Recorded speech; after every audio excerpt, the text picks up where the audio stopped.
Trustwave Review. App: the pros, the cons. If cybersecurity is a priority for your business, the Trustwave app promises advanced protection and monitoring.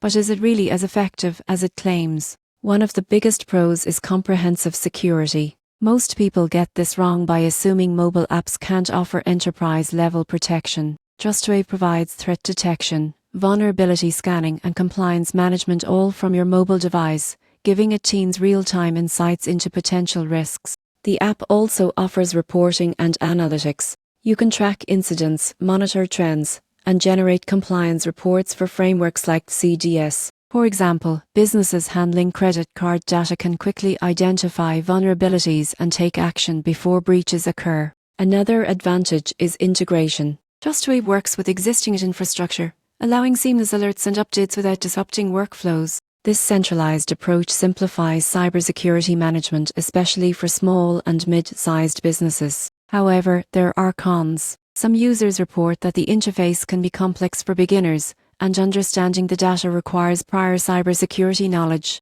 Advanced features may also be limited on the mobile app compared to desktop or cloud-based dashboards. Additionally, the subscription cost can be high for small businesses. In conclusion, the Trustwave app is perfect for professionals and business owners who need real-time security monitoring and reporting. The surprising truth is that while the app is powerful, it's most effective when paired with trained staff and proper cybersecurity protocols. If you want to protect your business from cyber threats and streamline compliance monitoring, Trustwave is a strong option, but it's best suited for users who are familiar with cybersecurity practices.